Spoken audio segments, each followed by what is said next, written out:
Good morning, सुप्रभात। आप सभी का टारगेट क्लासेस में अभिनंदन एवं स्वागत।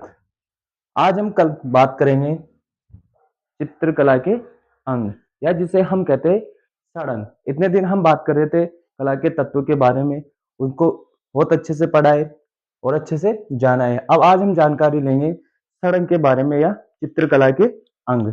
इस चित्रकला के अंग क्या है और सड़ंग क्या है? सड़ंग या इसे कह सकते हैं अपन चित्रकला के 6 अंग। कौन कौन से होते हैं? चित्रकला के 6 अंग कौन कौन से होते हैं? कौन से होते हैं? एक सूत्र था, क्या नाम था सूत्र का? रूप भेदा परमाणी सूत्र। रूप भेदा प्रमाणी भाव लावणे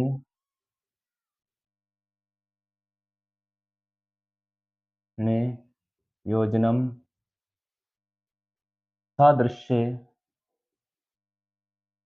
दृश्य वर्णिका भंग इति चित्र षडगम। ये क्या हो गया इसका सूत्र? सड़ंग का सूत्र होता है रूप भेदा परमाणि भाव लावण्य योजनम सादृश्य वर्णिका भंग इति चित्रम षडगम। ये सूत्र था जिसे हम सड़ंग को याद कर सकते हैं। क्या होता है? रूप भेदा परमाणि भाव लावण्य योजनम सादृश्य वर्णिका भंग इति चित्रम षडगम। अब इसके बाद में देखेंगे कि सड़ंग का उल्लेख कहां पर किया गया है या किस ग्रंथ में किया गया है।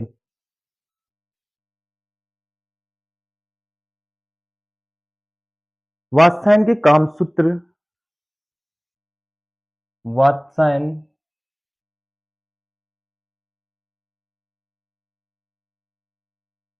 सायन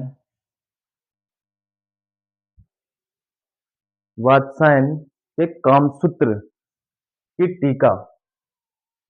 सायन के काम सूत्र की टीका, क्या नाम है उसका? टीका जय मंगला में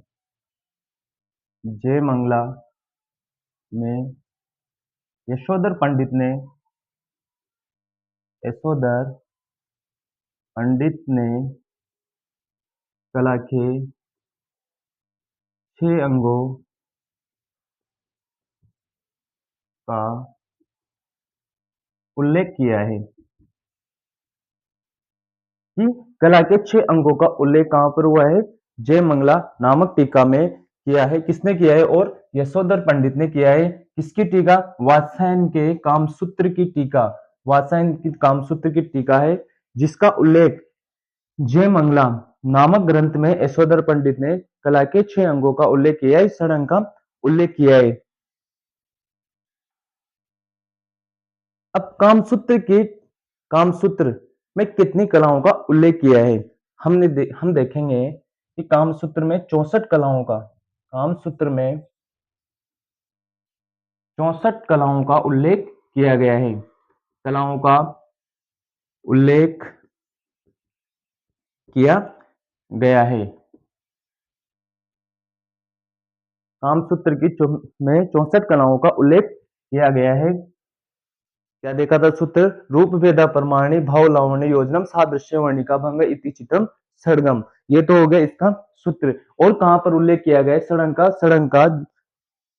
वात्स्यायन की कामसूत्र की टीका जय मंगला में यशोधर पंडित ने सड़ंग के 6 अंगों का उल्लेख किया गया या कला के 6 अंगों का उल्लेख किया गया। कामसूत्र में कितनी कलाएं? कामसूत्र में 64 कलाओं का उल्लेख मिलता है। ये तो हो गई इसकी सामान्य जानकारी। अब देखेंगे रूप भेद किसे कहते, प्रमाण किसे कहते, भाव किसे कहते, लावण्य किसे कहते, सादृश्य किसे कहते, वर्णिका भंग किसे कहते हैं।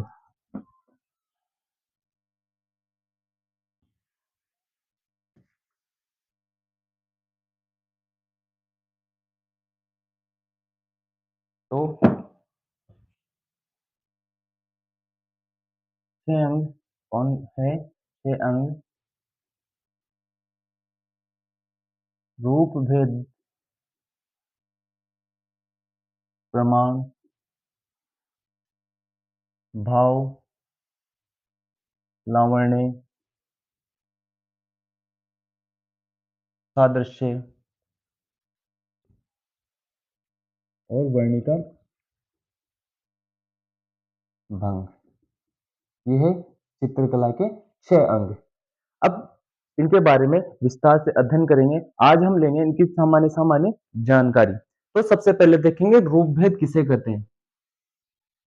रूप भेद का मतलब क्या होता है? क्या होता है रूप भेद का मतलब? रूप भेद का मतलब होता है दृष्टि का सही ज्ञान होना। रूप भेद का मतलब क्या होता है? दृष्टि का सही ज्ञान होना। सही ज्ञान होना। अब दृष्टि का सही ज्ञान होने का मतलब क्या है? भेद करना, रूप में भेद करना। इसी के अंदर छुपा हुआ है रूप भेद, अर्थात रूप में भेद करना। कि जैसे कैसे? जैसे आप मेरा चित्र बना रहे हो तो, और किसी का एक कोई लड़का दूसरे का चित्र बना रहा है तो उसको देख के ये लगना चाहिए कि हाँ कि ये विशाल, ये नहीं कि ऐसा नहीं लगना चाहिए कि ये अन्य लड़का है। मतलब दो लड़कों को खड़े करने के बाद में ऐसा होना चाहिए कि हाँ ये लड़का है, ये वो लड़का है। ऐसा नहीं हो कि ये भी वही लग रहा है, ऐसा इनमें भेद नहीं कर पाए, तो वो क्या कहलाएगा? रूप भेद कहलाएगा। रूप भेद मतलब रूप में आकृति में भेद करना कि हाँ भाई ये भगवान बुद्ध है तो भगवान बुद्ध होने चाहिए, और महावीर स्वामी लग रहे तो महावीर स्वामी होने चाहिए। ये होता है रूप भेद, अर्थात दृष्टि का ज्ञान होना। क्या हो जाएगा? रूप भेद हो जाएगा। प्रमाण। अब आता है प्रमाण। ये प्रमाण किसे कहते हैं? प्रमाण का मतलब होता है नाप तोल, अनुपात और आदि चीजें आती है, या उसकी बनावट की कैसी बनावट है। नाप तोल, बनावट आदि इसमें आते हैं। अब प्रमाण का मतलब यह होता है कि कौन सी आकृति को किस साइज में बनाना है। जैसे अगर आप मानव को बना रहे हो तो मानव किस अनुपात में बनना चाहिए, बालक है तो बालक को किस अनुपात में बनाना चाहिए। अगर आप मेरे को सामान्य आकृति में नहीं बनाकर राक्षस की आकृति में बना दोगे तो क्या अच्छा थोड़ी लगूंगा, तो वो राक्षस हो जाएगा। अगर राक्षस है तो राक्षस को अगर आप बालक बनाओगे तो बालक नहीं लगेगा। राक्षस को राक्षस के तरीके से बनाता, मतलब आकृति का अनुपात होना चाहिए। वही क्या होता है? प्रमाण होता है कि बालक को इतने अनुपात में बनाना है, महिला को इतने अनुपात में बनाना है, भगवान को इस अनुपात में बनाना है, राक्षस को इस अनुपात में बनाना है। ये प्रमाण के अंदर आते हैं। फिर आता है भाव।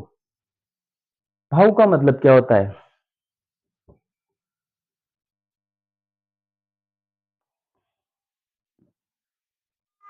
भाव, भाव होता है अपने विचारों को प्रकट करना, होता है भाव। अब भाव कैसे होते हैं?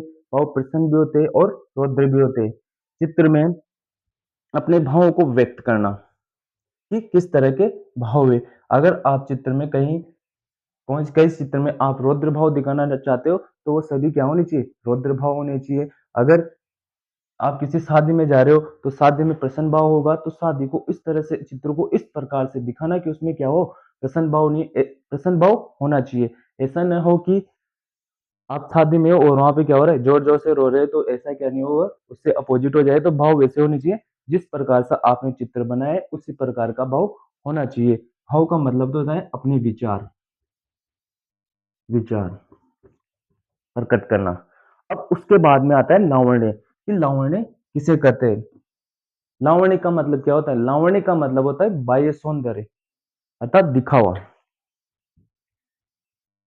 दिखावा या बाह्य सौंदर्य। अब बाह्य सौंदर्य क्या होगा? बाह्य सौंदर्य को अपन कह सकते हैं मेकअप। वो क्या होता है? बाह्य दिखावा, मतलब जो मूल करती है उसको वैसा का वैसा न दिखाकर उसमें कुछ अलग दिखाना, वो होता है बाह्य सौंदर्य। अगर आप मेरे को सबसे अलग दिखाना चाहते हो तो उसमें आपको या तो मेरे को कुछ अलग चीजें दिखानी पड़ेगी, उसमें मुझे अलग अलग चीजें पहनानी पड़ेगी। सभी बच्चों से अगर मुझे अलग दिखाना है तो मुझे ड्रेस कोड में मेरा क्या होगा? अलग होगा, मतलब मुझे उसके लिए ज्यादा दिखावा करना पड़ेगा। ये होता है बाह्य सौंदर्य। जिस प्रकार से भोजन में नमक की आवश्यकता होती है, उसी प्रकार से चित्रकला में किसकी आवश्यकता होती है? लावण्य की आवश्यकता होती है। अगर क्या नाम से चित्र में बाह्य सौंदर्य नहीं होगा, सुंदरता नहीं होगा, तो अच्छी कलाकृति नहीं हो सकती है। तो दिखावा क्या होता है? लावण्य होता है। अब देखते हैं सादृश्य। ये सादृश्य किसे कहते हैं? सादृश्य का मतलब होता है जैसा है वैसा का वैसा चित्रण करना। मूल कृति को देखकर जैसा का जैसा ही चित्रण करना। जैसा दिख रहा है वैसा चित्रण, वो होता है सादृश्य। जैसे आपके सामने मैं खड़ा हूं और आप चित्र बना रहे हो, वो क्या कहलाएगा? सादृश्य कहलाएगा। मेरे को देखकर आपकी अपनी स्केच बुक में चित्रकरण बनाना, वो क्या होता है? सादृश्य। मेरे को देखकर चित्र बनाना हो जाएगा सादृश्य, न कि अपने मन से चित्र बनाना। अब आता है वर्णिका भंग।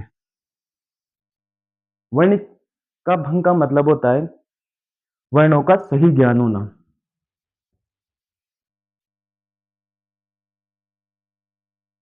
होना ये क्या होता है? वर्णिका भंग होता है कि कौन सी जगह पर किस रंग का प्रयोग करते हैं, किस जगह पर कौन से रंग का प्रयोग करना चाहिए। जहां पर गर्म रंग की आवश्यकता है वहां पर गर्म रंग लगाएंगे, और जहां पर ठंडे रंग की आवश्यकता होती है वहां पर ठंडे रंग लगाएंगे। वर्णिका भंग अगर आपको सबसे कठोर साधना मानी जाती है। वर्णिका भंग अगर आपको क्या नाम से सारे अंगों का ज्ञान है, और अगर आपको वर्ण लगाना नहीं आता है, तो आपकी कला की साधना क्या है? बेकार हो जाएगी। इसलिए वर्ण लगाना आपको आना चाहिए। ये थे अपने षडंग। अब इनके बारे में हम अच्छे से डिटेल से जानेंगे अपने नेक्स्ट क्लास में। आज के तक के लिए बस इतना।